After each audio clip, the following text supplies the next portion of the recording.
Okie dokie. Here we are for the first time in like 4 weeks, actually, because the last time we were here, CJ wasn't here. It was just me.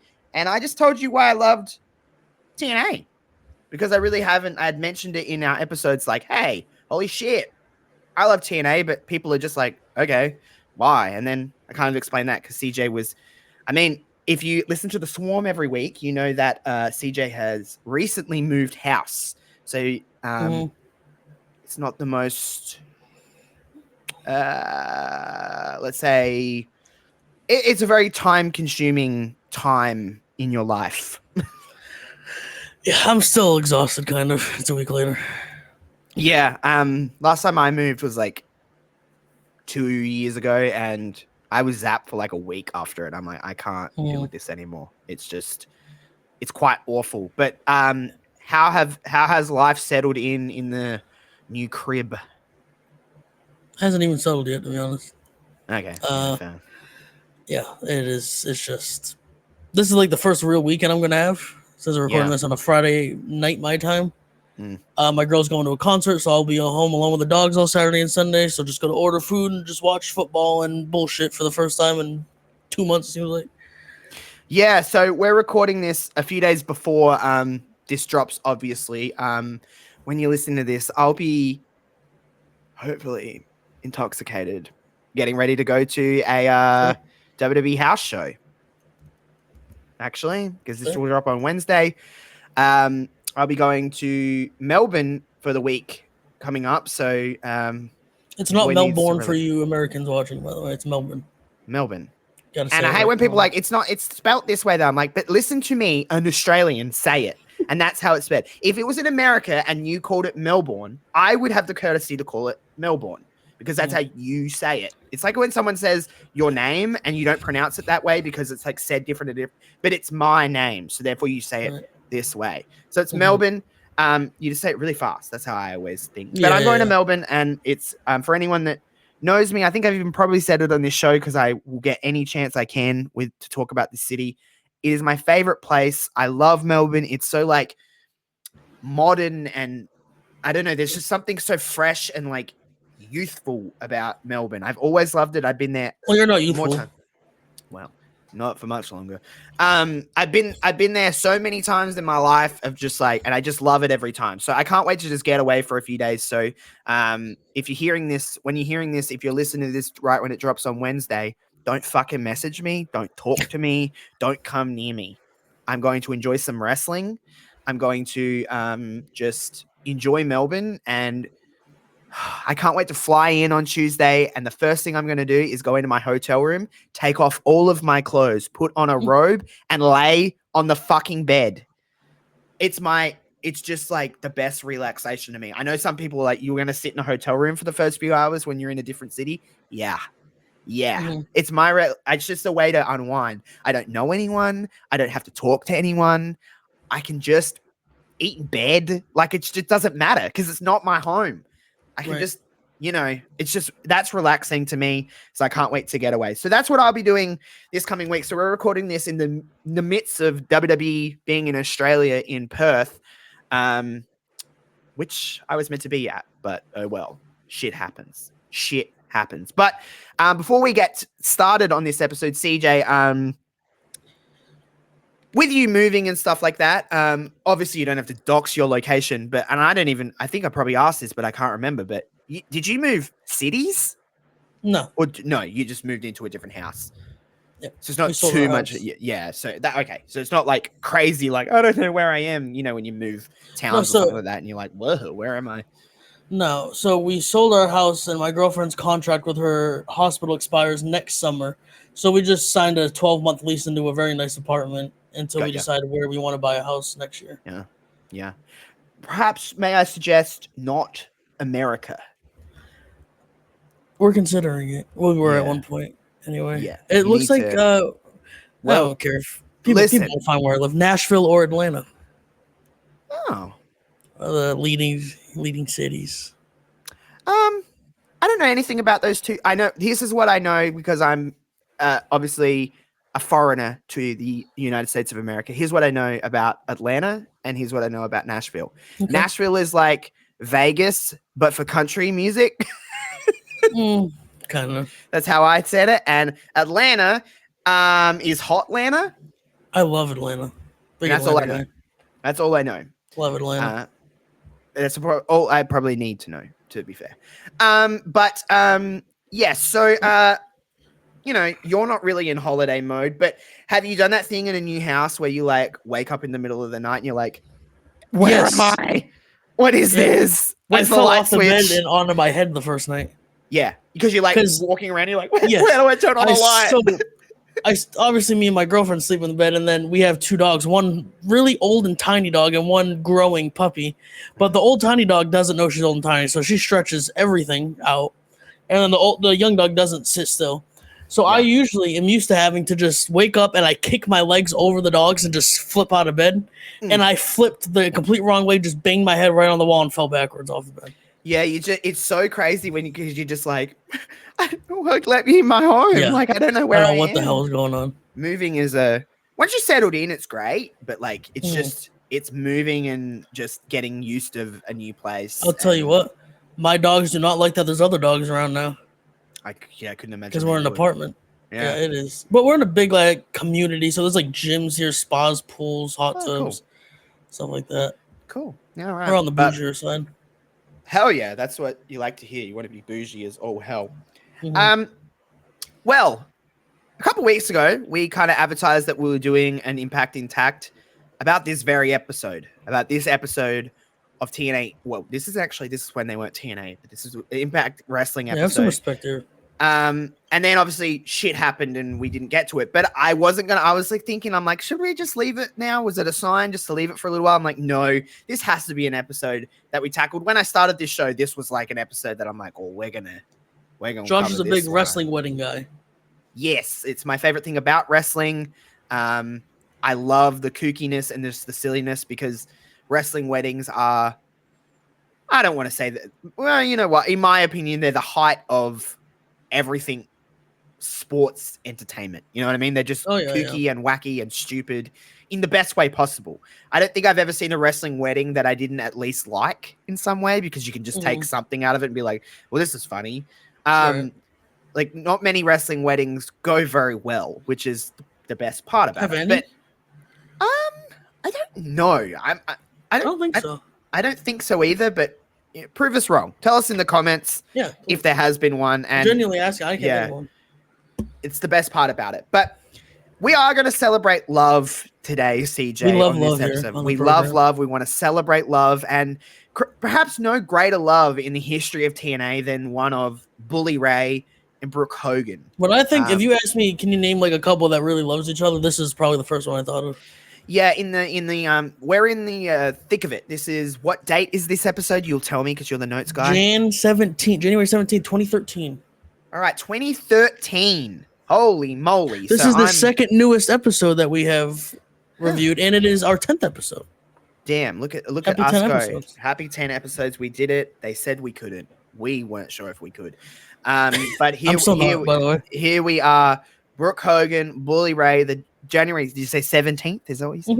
Yep, yeah, 2013. So I'm 17 years old, 16 years old. How old am I in 2013? 1, 2, 3, 4, take away 2. Yeah, I'm like 17 years old. So I'm like, I don't know how to describe my wrestling fandom when I'm 17. No, I'm probably at like the height of it. Not maybe the height, but I'm like in it. You know what I mean? I'm like, fuck yeah. Like I'm like, hell yeah. I'm getting ready to finish school, you know, like that kind of time in my life. And I mean, this is towards the end of my time in TNA. Like I have another good, like maybe 6 to 12 months in my watching of TNA. But I would call this like maybe like peak fandom for me of loving TNA. And this is ultimately and what is considered not the greatest time in TNA, because this is probably, even watching this show, the way it's kind of laid out, the way it's kind of formatted, everything. Man, does this feel like a WWE show? It just feels like they're just trying their hardest to be SmackDown or Raw. Just the way it's laid out, the way it's presented, the way it's just everything about it. It's probably the most WWE feeling show because I mean we're in the Hogan era of TNA, obviously. We're in the like Great. I'm Even this assuming episode was not about him, made it about him. So oh no, it's about him. It wasn't. I mean, it's about the theoretically, it's about Hogan Brooke and family. Yes. It's about the Hogan family. So we'll run down everything like we normally do, but let's kick us off here, CJ, because I think the first thing we actually see is you're cordially invited to the wedding of Brooke Hogan and Bully Ray. Yeah. And then we see the husband to be, Josh, who is with his who we end up being his groomsman, Tommy Dreamer and Spike. I don't think they said Dudley though, did they? Well, he was Brother Runt in TNA, but I think they just called him Spike. They call him Spike, and then the crowd also cheered Spike. He got a big pop. He got a big pop. Yeah. Big we got pop Bald Spike, by the way. It's Bald Spike. Yeah. So I just want to say before we this episode, like many we've done, we say backstage segment. We're gonna say it a lot in this episode because there's a lot of backstage segments. This episode is really, as it would be with the stuff like this, this episode is pretty much entirely, not completely, but pretty much entirely gearing up to Brooke and Bully's wedding. So like nearly everything, nearly every segment in some way, shape or form is about the wedding, which I don't necessarily dislike, by the way. I like when an episode is geared towards like the main event segment. Yeah. Is it a little bit overkill in this situation? Sure, it's not for everybody, but I don't hate the way that this is formatted. It's probably a bit much.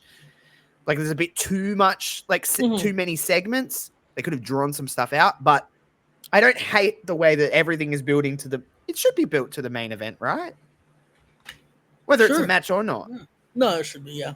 In their defense.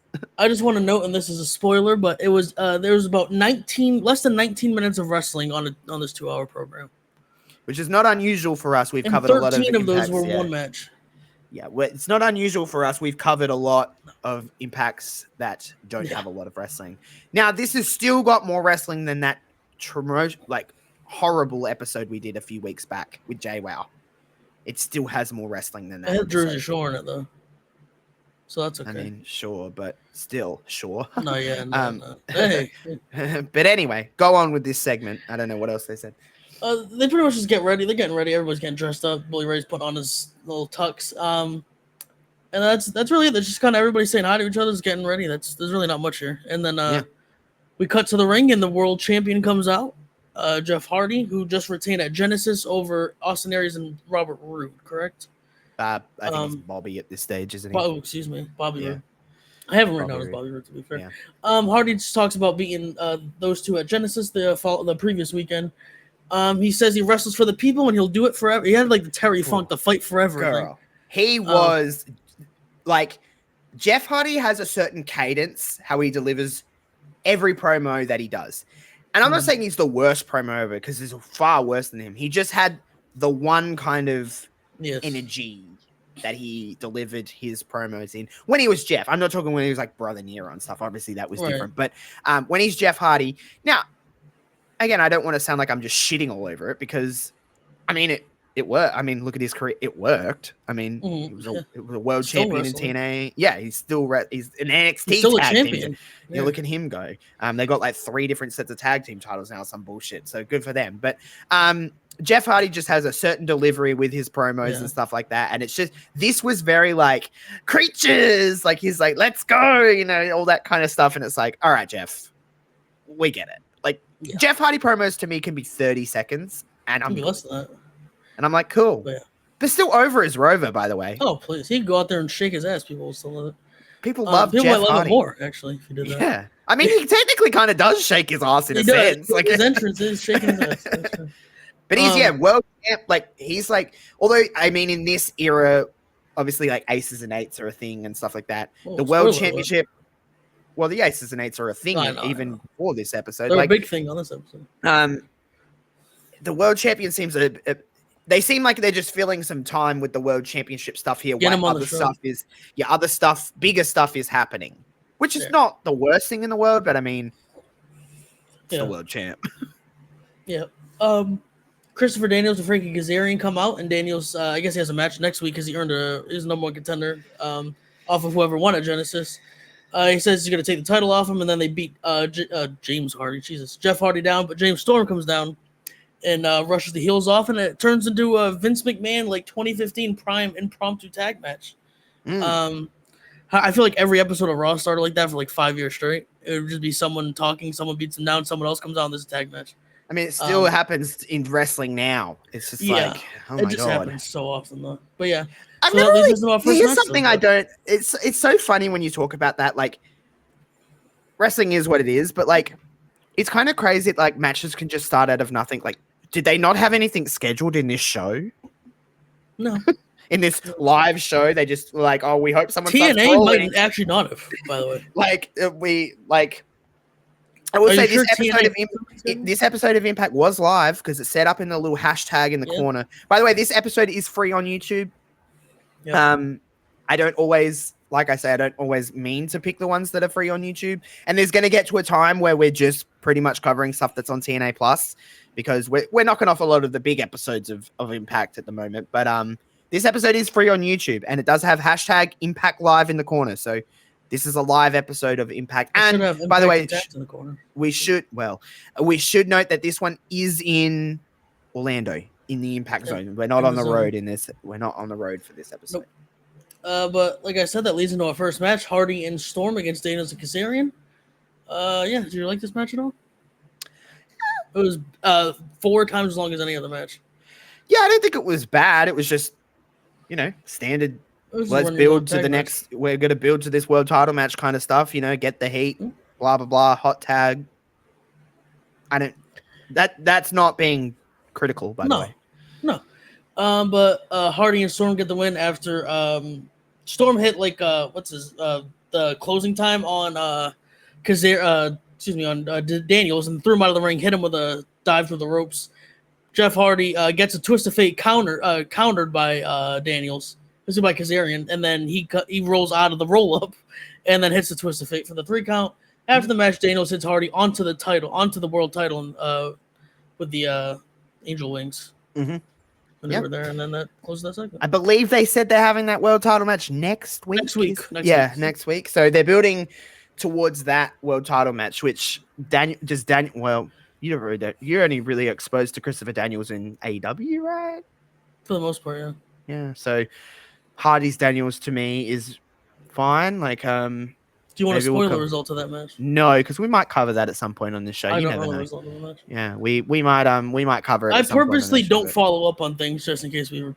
It's good, and I don't like to either because it's not like I remember absolutely. Do you think I remember this fucking program between Hardy and Daniel? No, not at all. To me, in my mind, this episode of Impact was 2 hours dedicated to a wedding. Like, I don't remember nearly was, but yeah. So we might cover that episode one day. Who knows? But he gets the nice little, I'm gotcha now, Hardy. I'm gonna beat you. Joseph Park enters into the fray with the groomsman and Bully Ray. He gives him some cigars, the soon-to-be husband. What a lovely guy, hey? And then he asked Bully Ray if he's considered a prenup, and then Ray told him to get the hell out. Yeah, he got really mad. He was like, absolutely not. He's like, get out of here. You scram. Get out. What a nice guy, giving him some cigars absolutely. And it's a big day for Bully or Mark, we should be calling him. Yeah, have some. Come on. Yeah, we gotta have some. Mark was that's on me. It was lovely, And then we have the gut check, which you wanted to talk about. Well, yes. So gut check.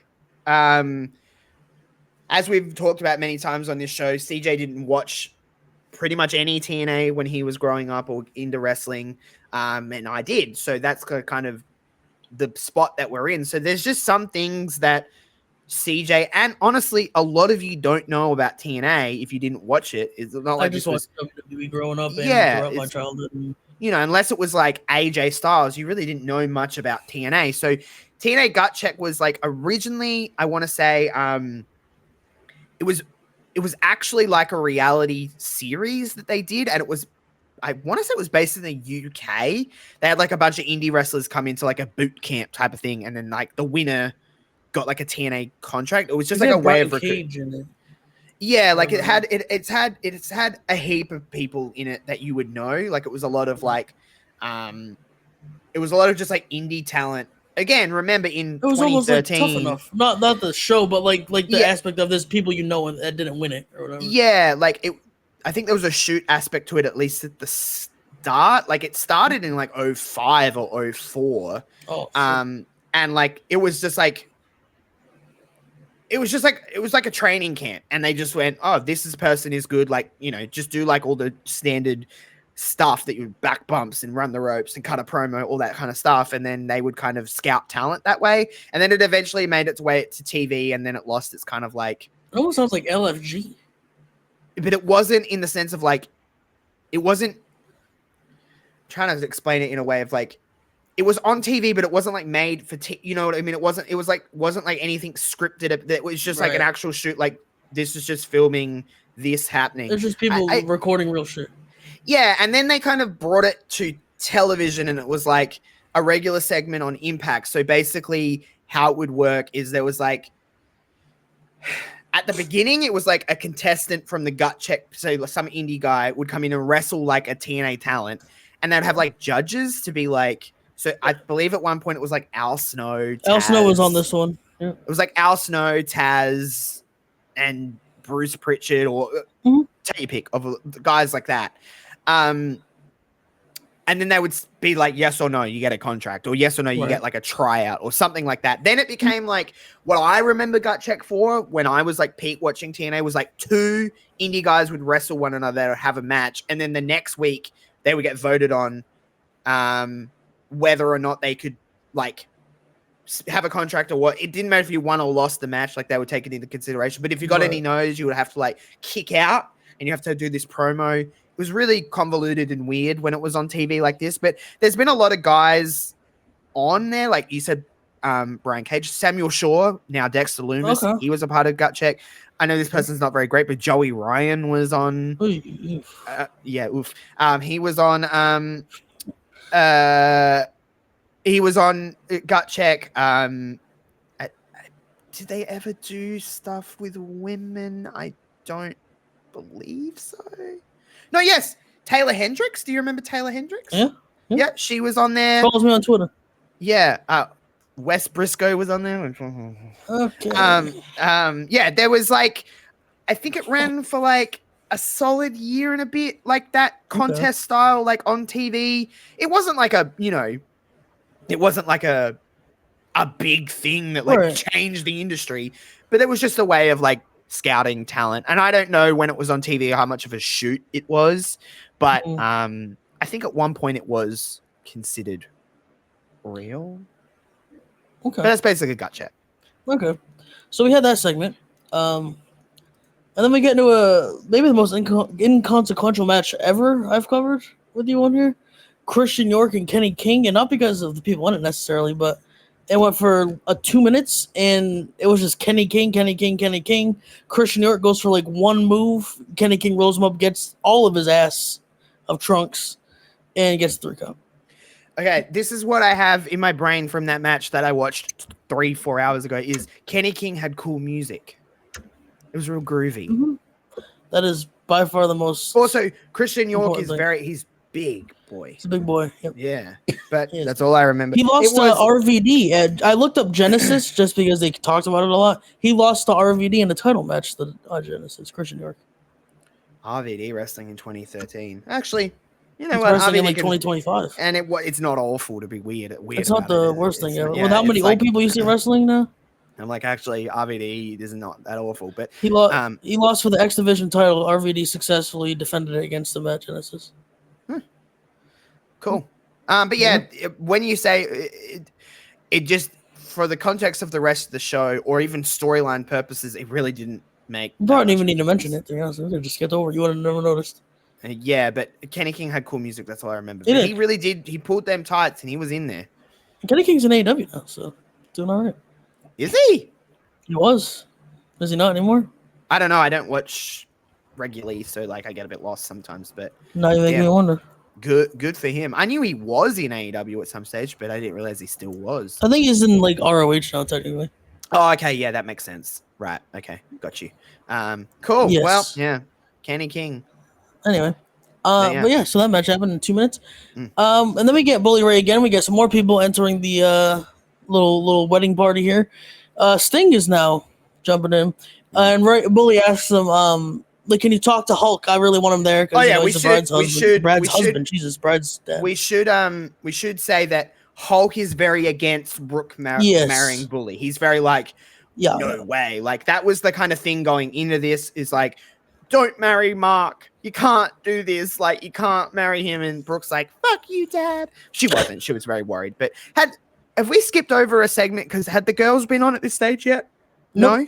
Okay, I'm wrong. It's okay. You're muted. Not for a while, actually. They don't. Okay. You talking about the women's wedding party, the women's matches? Because both haven't happened yet. Has there been Brooke at all yet? Nope. Not that I have it on my list. Did you watch it on YouTube or TNA Plus? I watched it on TNA. I watched it on YouTube. Oh, so I don't see. Remember that one time there was a segment flip for some reason in like one of our first episodes. So I don't know. But on TNA Plus there wasn't. Okay, well, I don't think there was. I was just making sure. Even if it was skipped, we'll talk about it at some point. It just might have been in a different spot for some reason. But yes, we should say, Hulk's very like, I don't want Brooke marrying Bully. Yeah, I can't trust him. Like, I think you should marry someone else. We should also say, not that this is the end of the world, but Bully Ray is a fair bit older than Brooke. I don't think it's that crazy though. Isn't it? Because I thought Brooke was in her like 20s in this. She might have been. Let me take a look. Like in 2013? So this was what, 12 years ago. Okay. Hold on. Like I have a feeling that Brooke's not all that old, is she? No, I guess not. The ages would be 41 and 26. I mean, it's not like I'm not like a big guy that's like it's not like creepy old at least. No, but like there's also an element to it of like like older. Listen, I'm obviously not attracted to women, but Brooke's not an ugly human being. Like she could do a lot better than not even now. She's not 13 years later, 12 years later. Like she could do a lot better than Bully Ray. Bully Ray definitely. If you like burly kind of man, there are like very attractive, like 10 out of 10 women that love that kind of guy. Yeah, everyone's got their flavors. Everyone's got their tastes. I'm not knocking them. We actually talked about this on the watch along this morning. This exact topic. People have their own flavors and stuff like that. Yeah. Oh, yeah. But which you can watch, by the way. Every single week we have watch parties of some kind here on the Hive, whether it's Raw, Dynamite, pay-per-views, PLEs. NXT a lot recently too. Yeah, NXT. Actually, next week, me and Peggy will be here for NXT Halloween Havoc. So make sure to come hang out because for the first time in my life, I'm dressing up for Halloween because I've never celebrated it in my life. Can't wait to see that. Me and Peggy will both be dressing up. So I think that was out and around my idea. I just say, "How are you guys dressing up?" and then it kind of kicks out the conversation. It was either you or Jamie's. I said it in the chat. I don't know if he might have said it on the stream, but I don't know. Either. We're gonna have some fun with that. But yeah, so Sting's in the room with Bully, and he's like, "You got to talk to him," because obviously, like Sting and Hogan have a history, obviously with WCW. I don't know. Yeah, all their stuff. By the way, we should also know this is like Joker Sting. Yes. Yep. This is like, it is. Which, by the way, I know it's hard to ask you because you weren't really in it, but I was. As a person who I knew obviously Sting, but my first interaction with Sting was TNA, which again was just an extension of Crow Sting in WCW. Yeah. But some people were violently against Joker Sting. Some people loved it. I was in the loved it camp. I thought he actually did a great job with it. It was different. It was cool. I don't know. It fit the time that he was in, but he's Joker Sting in this area. But yes, Bully is very much like, please go talk to Hulk. I just want him to walk Brooke down the aisle. You know, I don't want to stress her out. Like, I have a hot take, but I never liked Sting. Oh, really? In any era. No, I'm not a big Sting guy. You can go directly to hell then, I guess. I was probably already going that way, to be honest, before that take. But yeah, so then Sting basically says he can see what he says he can see what he can do, and he kind of goes out. We'll see about that later on. We'll see. They have multiple conversations. I don't know if we're going to get into an argument about this, but I don't hate any of these segments. I actually think they're fine. No. Okay, I think they're fine. I actually kind of. I am like you in a weird, and JPJ yells at me for this, but fuck him. We like a lot of similar wrestling things, and I don't know if this is something you. Well, we like the dumb shit kind of. We like more dumb shit. Yeah, a lot of people. You're muted again. You have to wrestling all the time. Fuck you. On my weekly shows, I like some horseshit segments. I do. Yeah. I don't need 13 matches on my weekly show. I don't. There's a line though. Like I don't know. There's horseshit. There's different kinds of horseshit. I like funny horseshit. Yeah, there is a fine line where it gets to me though, where it becomes like not funny. Well, yeah, but I mean, like, I necessarily don't need 12 matches on my weekly show. I don't mind segments and people talking and stuff like I get that. I don't necessarily need that either, but yeah, no, we I don't even think this stuff though is necessarily kooky. I just think it's kind of like fine. Yeah, there's a lot of fine on this, I would say. Like, I just think it's like kind of the build up to this thing is not bad. By the way, we should also note that Bully Ray proposed to Brooke Hogan 1 week ago. They move fast. So I just want to point that out. It's not like this engagement has been that long. It was last week that he. In TNA taping schedules, they sometimes tape in batches, so he might have proposed to her about 40 minutes ago, actually. No, because this one was live. Genesis. Well, then they had Genesis too. Yeah. This one was an actual live episode of Impact. Yeah. But they do tape matches, so if this was a pre-taped, he could have proposed to her about 48 minutes ago, in like real time most of the time. Yeah, so he proposed to her in the ring last week on Impact, which I think they said it was. I think they were in their live era. Where I think one thing about Hulk and Bischoff, I know some people have their opinions, and that's fine. They were adamant that this show should be live every week, which I agree with because wrestling should be live. We've talked about this like being taped versus live before. You can go back and listen to our thoughts on that, but wrestling is just. Even when it's not good, it's still better when it's live. So I'm not necessarily mad at that decision by Bischoff. Also, Bischoff was he's talked about this many times. I don't really like Eric Bischoff, but he's talked about this many times of being like, they need to get on the road, get out of the impact zone. And they did that a lot. I know this episode was in the impact zone, but anyway, I digress. Yes. So we get through with that segment. We can go on to the next thing. Austin Aries and Bobby Roode are sitting there kind of bickering because they both, like we previously mentioned, they both lost to Jeff Hardy last week at Genesis. And then Aries kind of cuts it short and is like, all right, we need to focus up. Enough of the bickering. And then, they basically says they're sick of arguing. Yeah, so the Dirty Heels, Bobby Roode and Austin Aries are all hanging out doing their thing. And, they're just, I don't know when they split. But I don't think it's too much later than this, to be honest. I think they're on the outskirts of them being together because I don't think they were together for all that long, but I remember it for some reason. Again, every time Austin Aries is on my screen, I scream. Why? Why do you have to be the way you are? Because you are so good at this. The way he delivers pre-tapes, the way he delivers promos, his in-ring work, he's got this charisma about him. He's got this, as the kids say, aura about him that just is like it radiates off the screen. It radiates, and I hate that he is who he is. Yeah, it's not great. No. And then we get the man of the hour, Hulk Hogan, arrives at the arena. A camera guy walks up to him and asks him, will he be at the wedding? His thoughts on it, stuff like that. He just tells him to get the fuck out of his face. He's like, Jack, get out of here. He's like, absolutely not. He's not happy. Hulk is not happy that his daughter is marrying Bully. Mark. Well, no, because Hulk calls him Bully. I noticed that. He does not say Mark once, but everyone else is calling him Mark. No, he calls him Bully. It's a shoot to him, as we know with Hogan. Everything's a shoot. Sure. So, he was not happy. He's adamant that he's not supportive of this marriage. I mean, to be in his defense, he's had about 6 days to process this thing. So, I mean, it's not like he's had a lot of time. No. We got another visitor for Bully Ray in the locker room there, or I guess dressing room, whatever you want to call it. It's Mr. Taz who comes away from commentary. He was on commentary for the early portion of the show. They talk about Paul Heyman a little bit. Tommy Dreamer comes in. No. Let's quote one thing here. They're not getting in trouble here. They don't say Heyman. They say Paul. They say if you Paul. talk to Paul. Yeah, well, we're referring to Paul Heyman. And that is up for interpretation. You can't prove that that's Paul. It could be the Big Show. Could be Triple H. Triple H. Yeah, sure. They're talking about Paul Heyman. You're talking about Paul Heyman because Tommy Dreamer decides to interrupt. So for sure they're talking about Paul Heyman. He wants that man dead. It's like Beetlejuice. You say his name, he's like, who? He's like, where the fuck is he? They did say some line though. Bully said something. He's like, he had the most Paul line ever. He said, "I'll call you back in 5 minutes" or something like that. And I was like, haha. They made a joke because he didn't pay everyone. Haha. And then they talk about like, have you heard about Hulk? Is he coming? Is he here? Yada yada yada.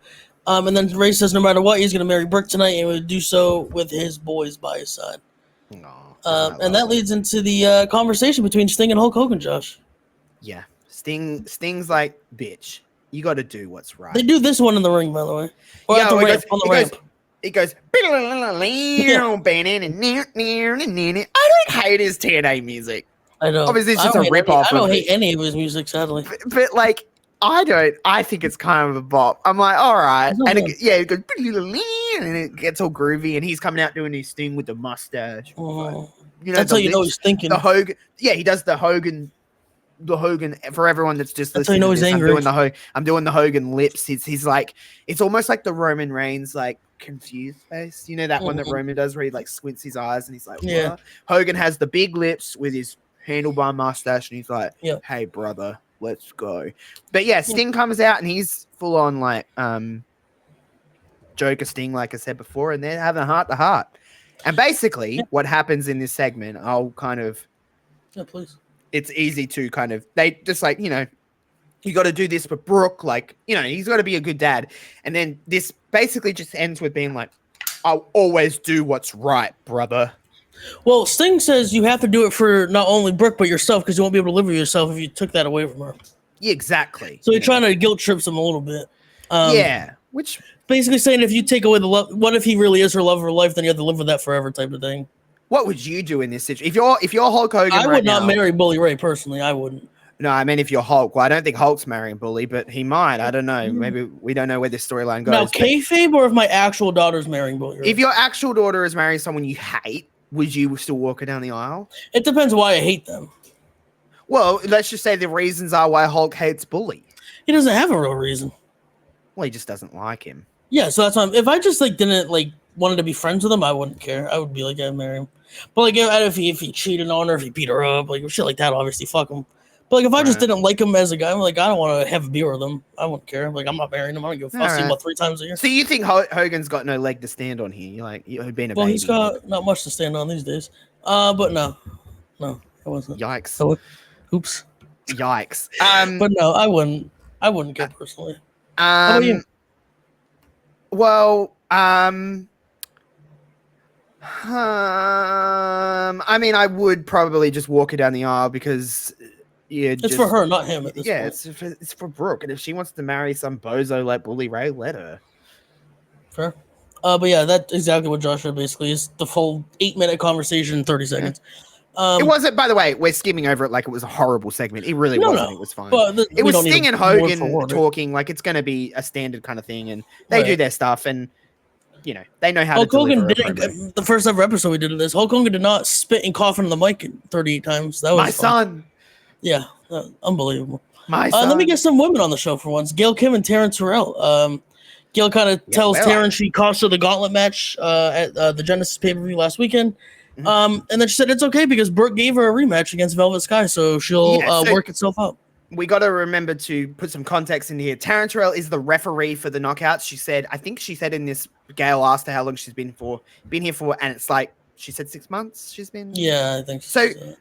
Remember, this is why that last knockout standing match that happens later this year in where we're at is so important because that story built for so long. Like they were doing this in January and they didn't wrestle until June. Like that's a long time to build a program, especially for 2 women in 2013 with no title involved. Like that's a strong foundation for a story. So Taryn Terrell was the TNA knockouts. They like brought her in when she got fired from WWE for beating up Drew McIntyre. She's here and she's brought in as the TNA knockouts referee. And Gail fucking hates her. Gail's like, you dumb idiot. You didn't see my... So the whole thing was that Velvet and Gail wrestled at Genesis, did they? Is that what they said?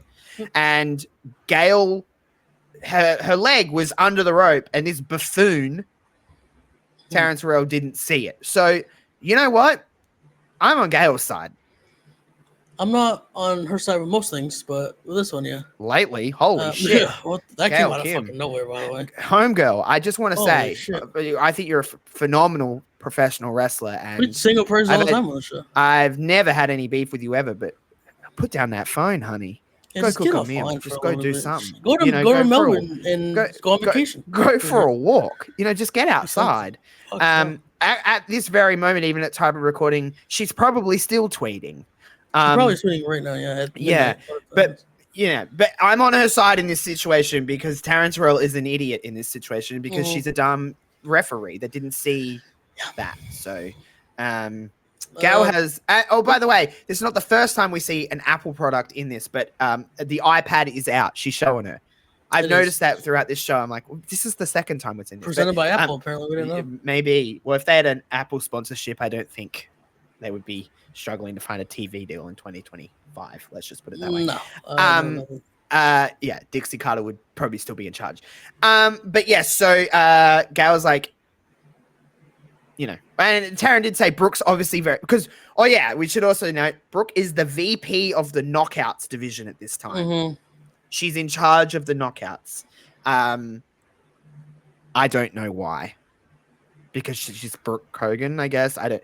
What does she know about wrestling other than her dad was a wrestler?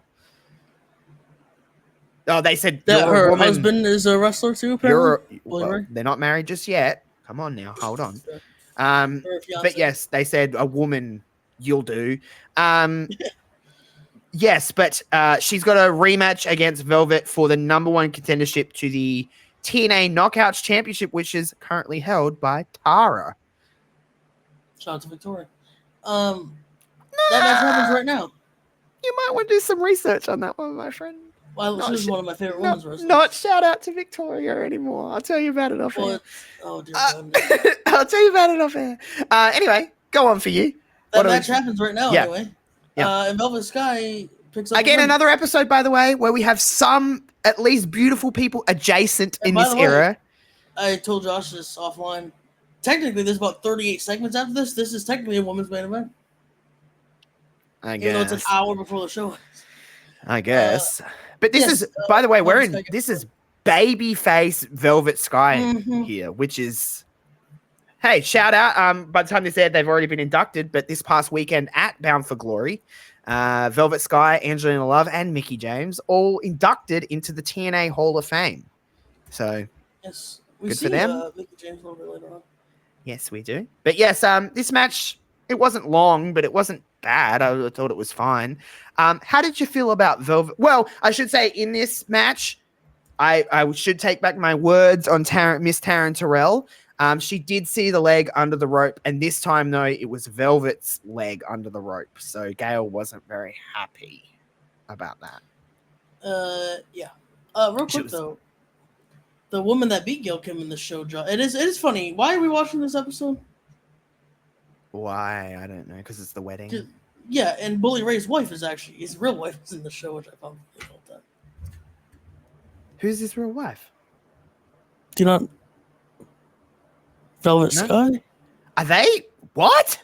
Are you fucking joking? Yeah, you're trolling, right? Like this is a 100% did not know that. I have no reason to lie. No, yeah, his wife is Velvet Sky. Yeah. Like IRL. Right now? Google it, yes. Oh, wow. Let me make sure I'm not an idiot. Damn, good for him. Or her. He must have like a huge penis or something. I don't know. Just a fucking baseball bat. But anyway. Now you got me Google in the middle of a show. Velvet Sky wins with the In Your Face, which is a... Yeah. Sorry. No, you go. Starting in May 2016, he was in a relationship with former TNA wrestler Jamie Sandstire, a.k.a. Velvet Sky. Damn, good for them. Yeah, she wins with the In Your Face, which is like a sit-out pedigree. Is that how you describe that move? I literally have in your face some sort of inverted pedigree for the 1, 2, It's like a pedigree. Instead of landing on her knees, she lands on her butt. Yeah. In like a face buster kind of way. How do you feel about that? I wouldn't want to take that move. Really? Well, I guess it's not a lot of protection. I'm a pussy. I don't want to take any wrestling move. Do you like it though? Do you like that finish? I don't know why I'm asking this, but I just have a look. I don't know why I had this visceral reaction to it where I literally went, ugh. Oh, there's something about it that in your face. There's something about it that was really just I didn't like it. I don't remember her doing that often, but then again, every Velvet Sky memory I have is not of her wrestling. So I don't really understand. Yes, and I watched TNA for 8 years, and I'm sure she wrestled on a lot of those and had matches, but I just remember her not wrestling.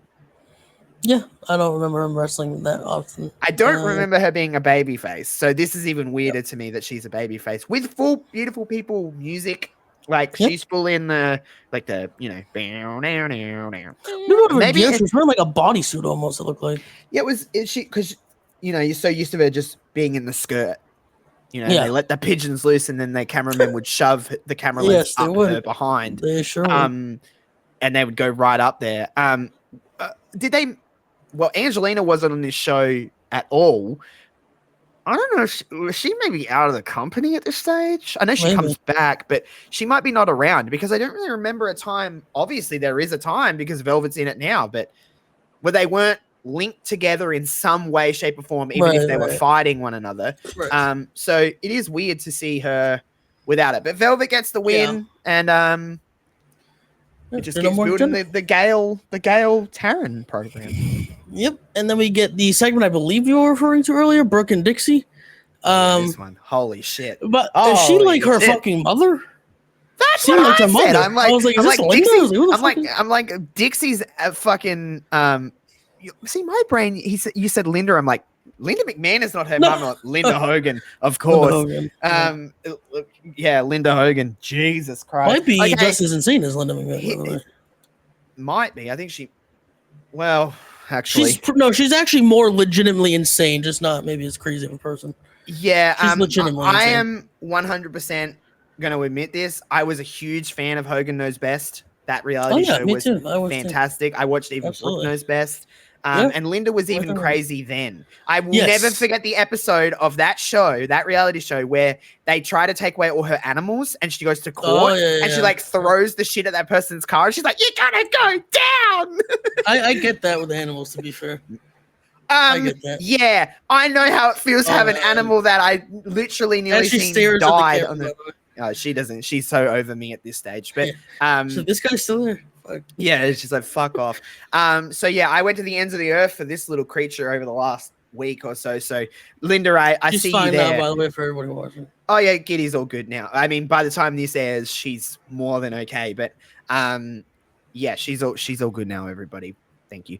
But yes, I watched. Maybe one day we'll do a Hogan Knows Best rewatch podcast. I'm down to watch random reality shows that probably only like me and you have watched. I think that show is actually relatively successful. Yeah. VH1, as much as fuck Hulk Hogan, yes, VH1. But I mean, in 2005, it wasn't fuck Hulk Hogan. Yeah, right. That's what I'm saying. So Hulk Hogan has a lot of fucking name value, especially in the early 2000s. Yeah, so that show ran from like 05 to like 08 or something, and then Brooke Knows Best was on for a couple years after that. But that was a big show for VH1. If you haven't watched it, if you could take away, obviously it's a very different situation now because Hulk Hogan's no longer alive. But even if you have mixed opinions on him or whatever, it's still a good watch. The show is funny. Episode where Brooke made her music debut with Paul Wall, and then Hulk lost his mind on Paul Wall. Yeah, because she's like grinding on him. Hulk was so pissed. He was About Us. What a banger of a song that was! Holy shit! And I was so shocked because I loved Paul Wall because I'm a big rap guy. So I was like, he's doing a song with fucking some wrestler's daughter. I was like, what is this shit? Brooke Hogan. Yeah. And then Hulk was. I remember the music. They were filming the music video. Hulk sitting there like, yes, dude.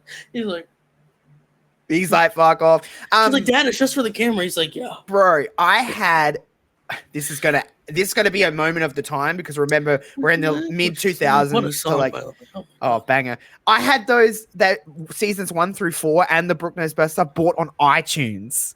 Oh yeah, okay. because you couldn't watch it anywhere. Like that's the only way you could watch it. Yeah. So like I bought it, and I used to just watch the shit out of them. There was so many the episode where they get a monkey. Oh my god! Holy shit! It's like the remember best. that episode when Nick got arrested? Okay, so Nick got arrested for the first time. It wasn't a DUI or something. It was something like something like that. Yeah. But obviously, it's a very serious thing, a DUI. But they put it like he murdered 6 people. Like they kept you on like the edge of your seat of why he got arrested. Like you're gonna reveal it next. I'm like, oh my god, yeah. So like he was driving. I'm like. That show had like the one where we go on the where they go to like Universal Studios or something and they go in disguise. Yes. Oh my god. It was like the worst disguises ever, by the way. Bro, it was probably really, when I think about it, like the first real reality show that I ever watched as a child, because I knew who Hulk Hogan was, obviously, because of wrestling.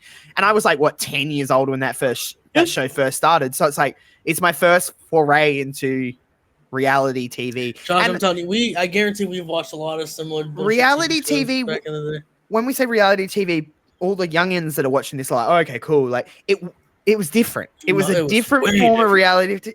It was just different, and it was so good. I haven't watched Hogan Knows Best in a little bit, because we need to do like a rewatch together or something, or like a review or something. Yeah, and we need to watch them in order. We need to go from like episode 1 through. Yeah. And then like review each season. And like again, I know there's a lot of negative opinions about Hogan, and I have them myself. But like, just to be able to watch something for the fucking show, just like it's just like the journey of the. But anyway, I don't know how we talked about why you we can go back in any aspect of entertainment, and there's bad people in the shows you watch as a kid. And not the songs you listen to. He's also passed now, which is a little bit. It changes the. It does. You can't hate him nearly as much. He's dead. Well, you know what I mean. It's a little harder too. Yeah, it's just some people have their feelings. But anyway, Linda Hogan is here with Brooke Hogan here, being like, I love you, my daughter. Linda Hogan is not here. No, she is Linda Hogan. Oh, Linda Carter? Yeah. No, Linda Hogan is here being like, I love you, my daughter. But Dixie like hugged her around the head too. I was like, Dixie was like crying. I was like, she's like, selling. I would say she was selling the beer. Like, oh, my sweetheart, like hugged her around the head. I'm like, and what? Brooke was like, Mom, I love you. Yeah. What the fuck? But Dixie was, I would say, acting chops. She should get an Oscar for this, because she was I thought you would have thought that was I don't know if your mom knows who Linda Hogan is. If you brought her in there, she would just assume that was her mother. Yeah, sure. Like if I brought my girlfriend in there, whatever, they would just say, "Oh, this is her mother on her kid's wedding day." But Dixie was there, and she was like, basically like, I've got your back. Like, I don't worry about Hulk. Like, it's okay. Like, everything will be fine. Like, you're going to have a great marriage and a great life. And being like, when I birthed you from my uterus, like, it was a beautiful moment. Like, I still when I had sex with Hulk Hogan. Yeah, like, created you. That's basically what it was like. But what a touching, beautiful moment that was. From mother and daughter. It was beautiful. Yeah. Yes. Yeah. And then we are almost arrived at our wedding segment, Josh. But we get Austin Aries and Bobby Roode still bitching, still arguing. By the way, it was Bobby Roode's best music. Yes. Wearing suits, by the way. So they're ready for the wedding as well. They're looking dapper. I will say, though, I did know Bobby Roode can wear the fuck out of a suit, by the way. Bobby Roode could wear the fuck out of me if he wanted to, especially in 2013. Jesus Christ. I mean, he's a good-looking man. By the way, and someone that has long hair, he looks way better with short hair. He can have long hair. Whatever hair. But, yes, he didn't look ugly with long hair by any means, but I just mean he was one of those people that when you cut your hair, you're like, okay. The first thing I noticed when these two walked out, I was like, all right, Bobby, you got your suit on, your little tie. Where'd your tie, Austin Aries? It's a wedding. He should have some. He's a piece of shit, that guy. Well, he should be wearing a tie. He is a piece of shit. Maybe that should have given us a sign. There's a piece of shit. Have any respect for a wedding. Maybe. But anyway, they come out, and this is the tag team fucking feud from hell, because I was not expecting who was to come out. No, so they're just bitching by God knows what. Chavo Guerrero and Hernandez come down. Yeah. And we get a brawl. The champions, by the way, chase off Roode and Aries. And I will say, though, in the promo, they kept looking at the camera, and Bobby Roode was like, I was the longest reigning TNA champion. And then Austin Aries was like, and I beat him. And I found it funny. Austin Aries, like, it's not hard not to be a bad guy. Like, come on, you kind of ruined it here. Again, so much easier why Austin Aries? He's just, I was like, oh, why do you have You know what's really annoying about wrestling? A lot of the pieces of shit were like the really talented and popular people, sadly. It's not like the people that just suck. Like, I know. He was just, his cadence and stuff is so good. Yeah. I could be just glazing him, but I think he was really good. I did too. We got our final Sting and Hulk Hogan. We're kind of in like the thing TNA likes to do, where like they're like they're a fly on the wall. They're looking through a blind of an office window, like the office windows that have the little blinds. Yeah, they're peeking through. I do. I love that. I do. That's one of my favorite things they do. Because it's like the camera shouldn't be there. It's like if I was listening to them talk, this is how I would look at them. I'd be like, oh shit. Yeah. So there's Sting still trying to convince him. Hulk looks like he might be kind of coming to it, but he then turns at the end. He's like, no. And then he's like, then Sting proposed the idea of maybe Brooke just sees something in Bully that you just were never able to see. And that kind of closes the segment of Hulk kind of doing the as you like the maybe he makes a good point, but still fuck that guy. And then we get wedding bells, Josh. It's time. It's time. They had the graphics. They had all the fucking bridesmaids and the groom. I will say one thing. Well, I'll do this and then my problem with it. Bully comes out, followed by his groomsmen, Tommy Dreamer, Spike Dudley, and Taz, who are accompanied by the bridesmaids of Brooke Tessmacher, Mickey James, and Chrissy Hemme. Brooke Tessmacher, again, as a very gay man. God bless. God bless, as me and JPJ say. Holy fucking shit. And then this is what I had a problem with. Anticlimactic that Hulk Hogan was just cool with it. He just comes out. Hold on. We got to build this out. No, you know what? This is where we're going to argue. We're going to argue on this one. I don't like they all come out. Brooke comes out, and then the way that Hogan came in, I'm like, I don't like that. I liked it. No, I don't dislike it, but it was very anticlimactic. I was just like, oh, he's cool. Okay. Yeah, because he still looked angry or something. He didn't look angry. This segment was calling for. Obviously we're going to get to it in a second. What happens? But like, you know, he come around for Brooke, and like he walked her down the, in this case, wrestling ramp, but aisle, the aisle ramp. And they've got it decked out, by the way. Oh my god, the nuptials are fucking going down. It was unbelievable. Brooke had a nice dress on. She looked lovely. Bully looked. By the way, from being in now 20 years later, or 10 years later, 12 years later, whatever, I hated the very like loose pants on the suit. It looked so fucking stupid. Yeah, but it's so weird because like everything became so tight, right? We all wore like tight clothes and everything, and now it's going back. The young ones are now wearing baggy shit again, and I like tailored, tight, especially suits pants. Should never have been baggy. I don't care what you wear going to fucking Olive Garden or in the fucking Walmart. I don't give a fuck. Your suit should be nicely fitted and tailored. Yeah, I couldn't agree with you more. As a man who likes to dress well, yes. If I get dressed up, I like to look nice. I like things to fit me correctly. Right, like he looks like he was wearing. It looked like his pants. I can describe them as it looks like you were wearing a size pants that I would wear. I'm in an oversized t-shirt right now, and it kind of looked like. But you're just hanging out at home, though. No, but I mean, like that. Yeah, no, like it just. Yes, he was fitted like he was going out to eat. It was weird, and Brooke looked very awful. Nice. I mean, it was like a standard wedding dress. She looked fine.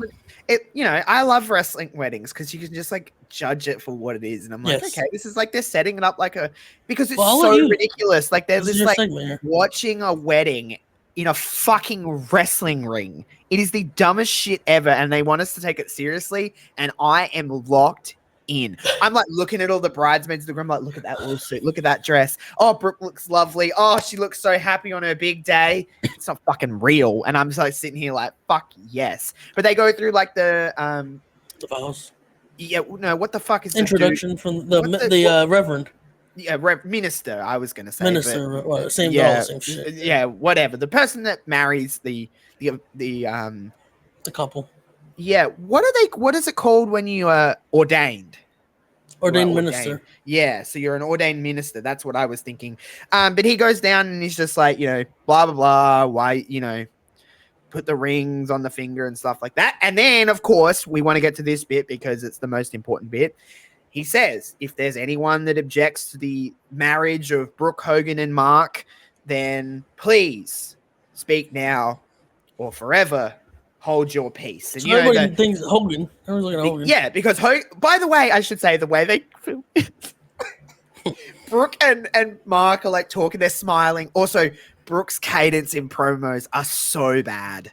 Yes, she keeps talking like over the top of Mark. I'm calling him Mark now, of Bully, and like she keeps like going like into the microphone and stuff like that. I'm like, oh, this is so cheesy. I was fucking eating it up, by the way. I was like, this is fucking awesome.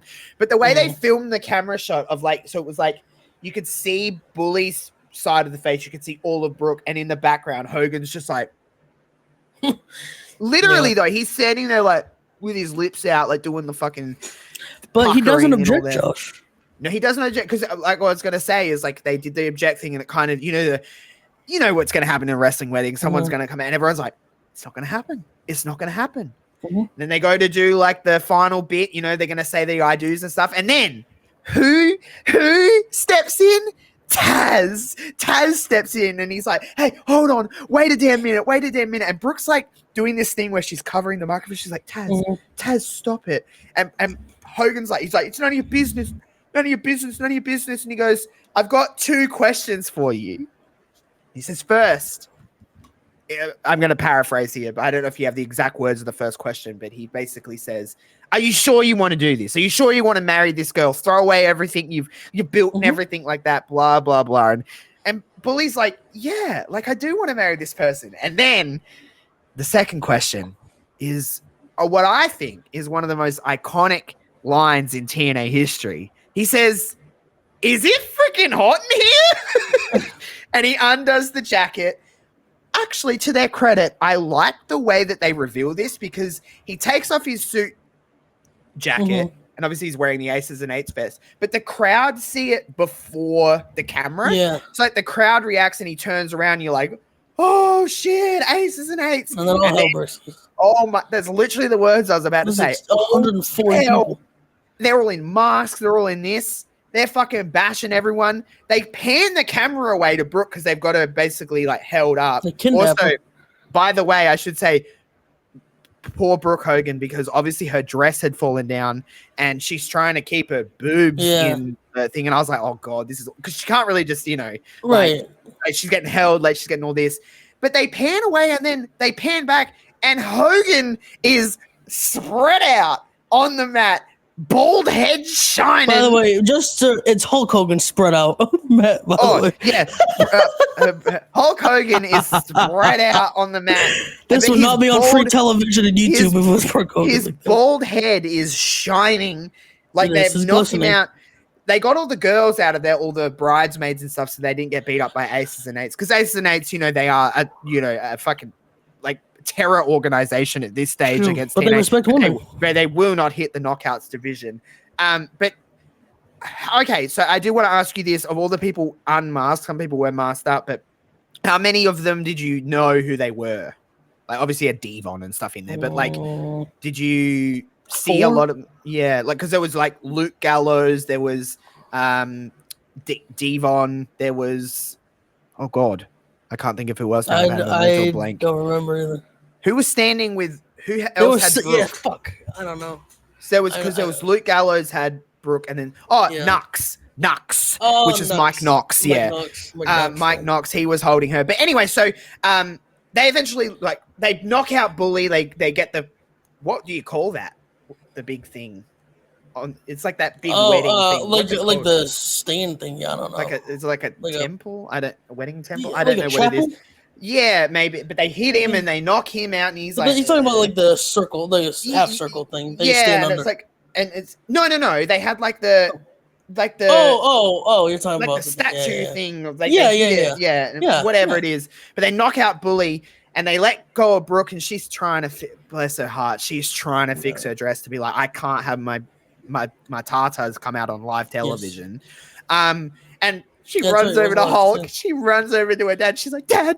He's like, check on Bully. Because Bully's like he's like fucking dead after Ace and Eights killed him. And she's running away. She's like, Mark. Oh my God. When I said Hulk before, fully came around, by the way. Yeah, that's his son. My son. My son. But I will say the acting presence of Dixie Carter we talked about earlier, or Linda Hogan in this. Brooke may have taken the cake here because, my God. I mean, for someone that grew up, wrestling's in her blood. Like, it really is. Like, regardless of what you think about Hulk, he was one of the biggest stars in wrestling ever. you would think she would just have this natural. I mean, Hulk wasn't a great wrestler, but you can't deny that he had charisma. There was obviously something about him that was appealing. She didn't get a lot of that. And I don't mean that as a disrespectful thing to Brooke, because I don't dislike Brooke Hogan. I thought she was fine. But she just didn't have that in her, did she? No. She didn't have much in her talent-wise in that aspect, anyway. No, she had other talents, obviously, and I making bangers the pole wall. I think, I think if you sum up Brooke Hogan's, like, because she's not around for too much longer after this, I think this was just more of a thing of, like, her dad's come to her and be like, is this something you'd be interested in? We can do it together. And it was like, cool. She tried. You know, it's not like she was wrestling. She also had her mother, Dixie, there. Linda, yes. So it just wasn't in her. The chops weren't there. I mean, she tried her hardest. I mean, the effort was there, I guess, but my God, that's how this episode ends, though, is with Aces and Eights destroying the wedding of Bully Ray and Brooke Hogan.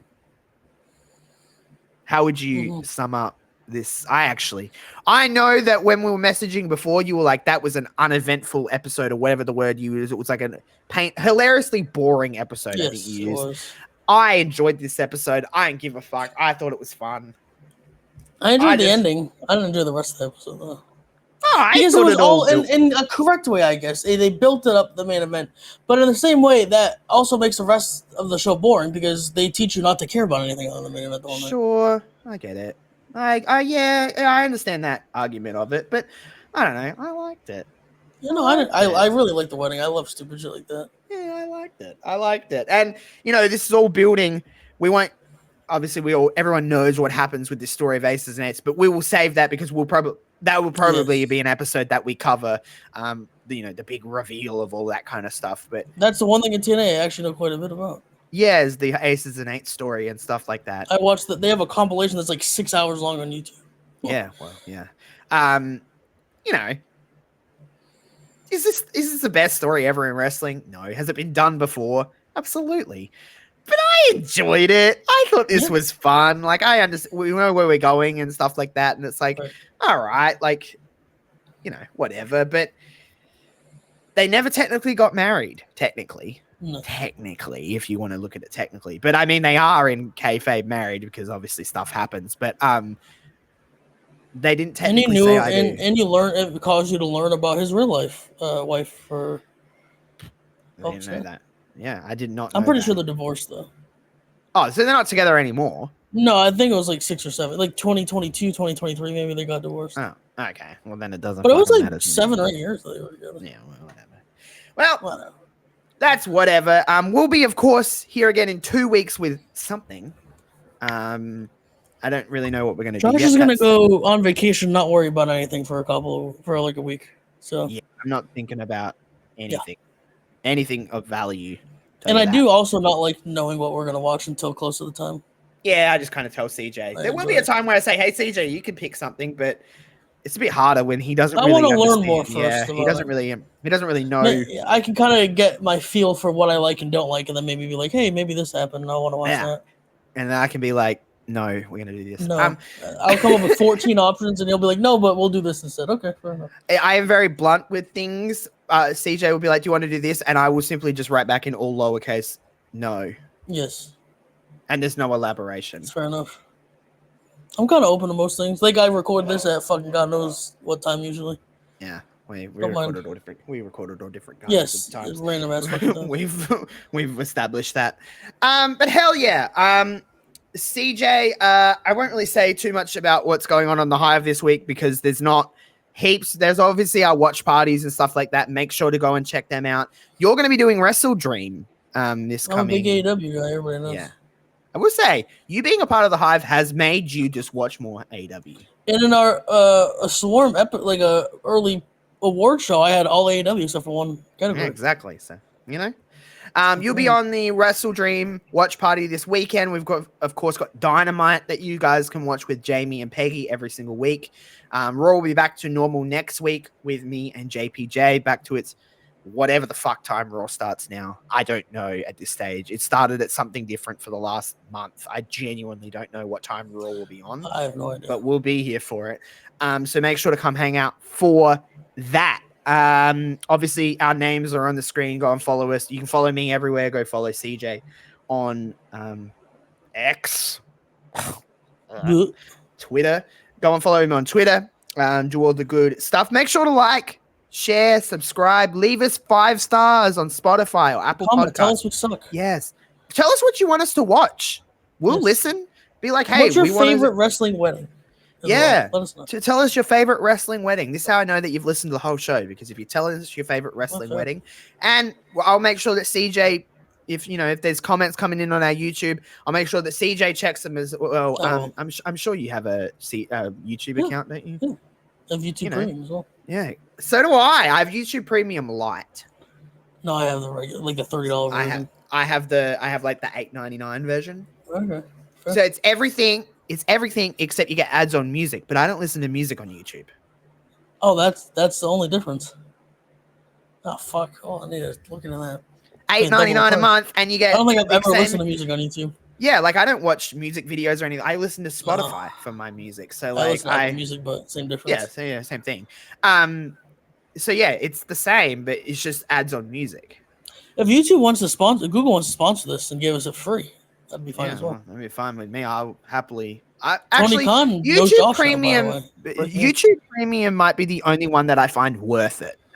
I love it. It's background noise too. Yeah, and because it's just like YouTube is something you get into a podcast and there's a 6-minute ad in the middle of it. Like, oh come on. Yeah, it's like YouTube. And the amount of ads that if it ever runs out or something and you're like, I haven't renewed my subscription, you go to watch a video, like, holy shit, there's an ad. There's like an ad every 30 seconds. What the fuck is this? Oh, yes, it's so bad. So YouTube That's Premium the same reason I have Twitch Turbo. Yeah, I have that too. Yeah, no, because I don't want ads on all my shit. So and I don't want to give people money. Hell yeah, exactly. Fuck them all. Fuck all of the billionaires. Yeah, exactly. So fuck them all. Fuck all of the billionaires. That's how I feel. Every billionaire is a bad person in some way, and I stand by until that. we become billionaires. No, I'll be a bad person when I'm a billionaire. Okay, trust me. Fair enough. Trust me. I won't even fucking talk to you anymore. Like, who's this guy? I don't blame you at all. Anyway, the only other thing that I'm going to say, and I'm going to end the episode off just to piss everyone off, that new Taylor Swift album is really bad, and there's no change in my mind on it. That's how I know you got to the end of the episode. All right, friends. This will be the last episode we ever have. Have a good rest of your day, night, morning, wherever it is, wherever you are. From me and CJ, stay happy, stay healthy, stay pretty, stay safe. We'll see you in 2 weeks for the next episode of iMPACT Intact. Goodbye.